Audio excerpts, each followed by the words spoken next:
ingin menyampaikan informasi kepada teman-teman wartawan Balai Kota bahwa mulai hari ini kita akan mengadakan daily brief, yaitu penjelasan singkat terkait dengan perkembangan-perkembangan yang dilaksanakan oleh tim tanggap COVID 2019.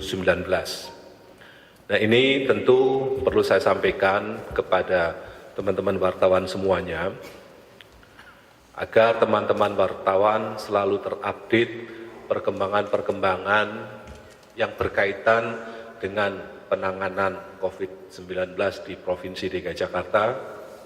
Dan tentunya yang penting saya garis bawahi adalah yang memang menjadi kewenangan Pemprov DKI Jakarta. Karena sebagaimana yang teman-teman wartawan tahu semuanya, bahwa tentu ada bagian-bagian yang memang menjadi kewenangan pusat, dan itu tentu tidak akan menjadi bagian kami untuk menyampaikan kepada teman-teman wartawan. Tapi intinya adalah saya ingin menyampaikan kepada teman-teman wartawan bahwa kita terus melakukan berbagai upaya di dalam rangka menekan sekecil mungkin berkembangnya virus COVID-19 di DKI Jakarta. Dan selanjutnya untuk hal-hal yang lebih teknis, lebih detail, kami persilahkan Ibu Kadis Kesehatan untuk menyampaikan penjelasannya. Mungkin tadi pagi teman-teman sudah membaca rilis kita terkait dengan jumlah angka-angka, nggak perlu diulang. Hanya tambahannya bahwa kegiatan lain adalah selain update data yang setiap saat kita lakukan, setiap hari kita update, kita berkoordinasi dengan Kementerian Kesehatan terkait kegiatan penyelidikan epidemiologi. Bahwa semua kasus yang dilakukan penyelidikan epidemiologi adalah semua kasus terkonfirmasi atau kasus dalam pemantauan dan kasus dalam pengawasan. Kita perlu berkoordinasi karena kasus ini lintas batas, tinggal di luar DKI tapi dirawat di DKI Jakarta dan sebagainya. Yang kedua adalah dengan berkembangnya jumlah kasus yang semakin banyak yang harus diawasi, tentu dibutuhkan pembekalan bagi petugas di posko yang lebih banyak lagi. Tim mendapatkan penguatan tim baru dari berbagai OPD. Kami tadi pagi melakukan pembekalan kepada tim baru sehingga nantinya posko menjadi lebih cepat lagi dalam merespon apapun pergerakan yang terjadi di masyarakat. Yang kedua, kami memantau bahwa perkantoran, publik transportasi dan beberapa tempat-tempat yang lain sudah melaksanakan sesuai dengan hasil arahan Bapak Gubernur pada saat kemarin memberikan arahan, memasang thermal scan atau thermal gun dan hand sanitizer untuk lebih memberikan rasa aman kepada masyarakat karena ada deteksi terhadap pemantauan warga yang datang di tempat-tempat umum. Yang berikutnya adalah sesuai dengan kegiatan rutin kita melakukan penyidikan epidemiologi kepada orang dengan pemantauan dan pasien dengan pengawasan tetap kita lakukan secara rutin sesuai dengan konsep wilayah. Yang berikutnya tentunya terkait itu adalah pengiriman sampel lab kepada Litbangkes selaku laboratorium rujukan. Yang seterusnya adalah kami berkoordinasi dengan pihak Polda Metro Jaya terkait dengan pelaksanaan event-event kegiatan yang sedang terjadi dan akan terjadi di DKI Jakarta, termasuk berkoordinasi dengan event organizer yang bergerak di kepariwisataan bersama-sama dengan dinas terkait. Demikian, terima kasih.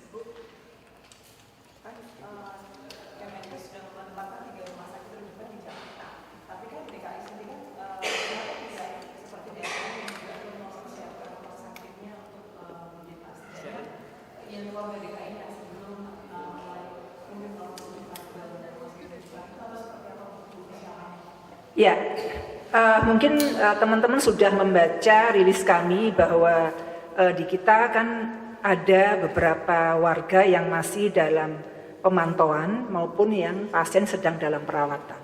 Dari awal Kementerian Kesehatan menyampaikan adanya kewaspadaan terhadap waktu itu masih namanya nCoV kami tentunya sudah berkoordinasi dengan segala fasilitas kesehatan yang ada di DKI Jakarta, baik puskesmas maupun rumah sakit. Memang penetapan rumah sakit rujukan itu adalah kewenangan pemerintah pusat. Kami saat ini sedang berkoordinasi dengan Kementerian Kesehatan penambahan rumah sakit rujukan. Jadi yang di DKI Jakarta yang awalnya 3, kami sedang berproses penambahan untuk rumah sakit rujukan lagi, tentunya sesuai dengan asesmen dan hasil nanti skala prioritas yang ditetapkan oleh Kementerian Kesehatan. 2 rumah sakit yang kita usulkan di RSUD kita adalah pertama Cengkareng, yang kedua adalah Pasar Minggu. Kenapa Cengkareng dan Pasar Minggu? Kita tahu bahwa 3 rumah sakit rujukan yang pertama letaknya di utara, timur, dan pusat. Nah, ini 2 yang lain adalah yang kita usulkan di barat Cengkareng dan selatan di Pasar Minggu. Soal RSUD tadi itu, apakah memiliki fasilitas isolasi juga? Yang kedua, 26 pasien yang masih dalam perawatan itu, apakah di rumah sakit DKI, milik pemerintah DKI atau di swasta? Kami sampaikan bahwa pasien dengan pengawasan dirawat di rumah sakit rujukan. Rumah sakit rujukan adalah ada 3, RSPI, RSPAD, dan Sulianti Saroso. Tentu kami sesuai standar protap, semua kasus yang memang dalam pengawasan sesuai SOP, sesuai dengan buku pedoman yang ditetapkan oleh Kementerian Kesehatan, kita harus ikuti protap itu. Berarti akan menyiapkan. Ya. Bu, sama apakah dari DKI akan memberikan edukasi Bu terkait kalau bahwa virus itu bisa disembuhkan, jadi tidak hanya mengupdate untuk jumlah pasien, tapi mengedukasi masyarakat bahwa ada sisi lain dari virus ini, sebagaimana di luar negeri juga memberikan edukasi kepada masyarakat. Ya, kita sama-sama tahu bahwa ini penyakitnya relatif baru, sama-sama mencari pola pembelajaran, belajar dari kasus-kasus di luar bahwa angka fatality rate-nya kan tidak sebesar famili corona yang lain. Apakah itu MERS-CoV atau SARS. Tentunya ini luar biasa, kita tahu bahwa bisa sembuh. Dan akan diberikan edukasi. Tentu diberikan edukasi ini. Dalam bentuk, ya siap. Mas, terima kasih. Itu kita sedang berproses menyiapkan media komunikasinya dengan baik sehingga masyarakat tidak terlalu gelisah dan panik. Bu, soal izin keramaian, ini mungkin kan ada pertandingan Persija dan Persebaya ini di GBK, nah itu dari Pemprov mengeluarkan izin keramaiannya atau? Kami tadi saya sampaikan, salah satu aksi kita hari ini adalah berkoordinasi dengan Polda, berkoordinasi dengan Polda terkait dengan proses perizinan dan berkoordinasi dengan IO yang menyelenggarakan acara-acara yang sifatnya kepariwistaan. Ada berapa bagaimana koordinasinya untuk IO yang akan menyelenggarakan acara di Jakarta ini? Sedang berproses, jadi tadi hari ini saya belum mendapatkan laporannya terakhir karena rapatnya sore. Baru mulai tadi rapat jam 3.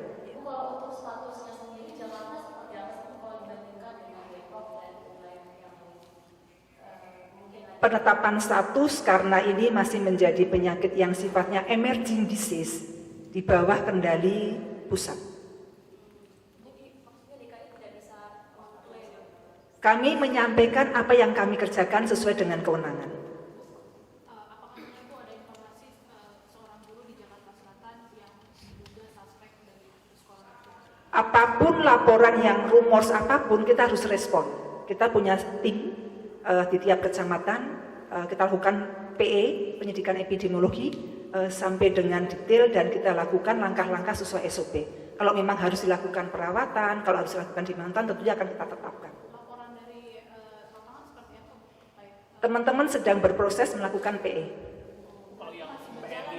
Proses terus berjalan sebagai kegiatan rutin yang memang harus dilakukan teman-teman kami sesuai dengan konsep wilayah. Bu, PE yang di 2 lokasi yang terduga terinfeksi ini gimana Bu di 2? Hasil tentunya tidak untuk khalayak umum, tentu harus ada. PE itu bukan hanya satu orang menetapkan.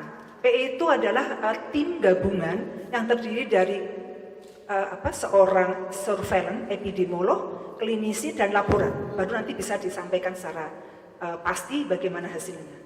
Bu, kalau kemarin kan Dinas Kesehatan menyiapkan nomor call center yang 12 itu berapa orang sudah mulai lakukan? Lebih dari 2.000. Oh no, jadi itu sejak awal, tapi progres pergerakannya sampai dengan hari ini lebih dari 2.000. Teman-teman perlu ingat bahwa declare untuk posko, nomor posko bukan sejak kemarin ya, sejak tanggal 27 Februari. 27 Januari. Terkait kelangkaan masker, Ibu, ini ada kalau dari Pemprov sendiri ada koordinasi dengan distributor masker. Lalu kan ada informasi yang beredar bahwa masker bekas itu ada yang dimanfaatkan dijual kembali. Nah itu dari Pemprov itu penindakannya seperti apa? Karena masyarakat kan lumayan ketakutan Ibu dengan Ya, terima kasih. Kami menerima aduan tentang masker itu bukan hanya sekarang. Sejak awal Februari itu sudah mulai bergerak. Kami sudah bergerak. Caranya adalah kami memantau di lapangan tim kita. Bagaimana, apakah faktanya? Setelah menambahkan fakta, kami rapatkan. Siapa yang kami ajak rapat? Polda Metro Jaya dan Komisi Pengawasan Persaingan Usaha dan Kementerian Kesehatan. Langkah-langkah selanjutnya kita tahu bersama bahwa pihak Polda sudah membentuk tim Satgas Masker. Demikian cukup, terima kasih. Wassalamualaikum warahmatullahi wabarakatuh.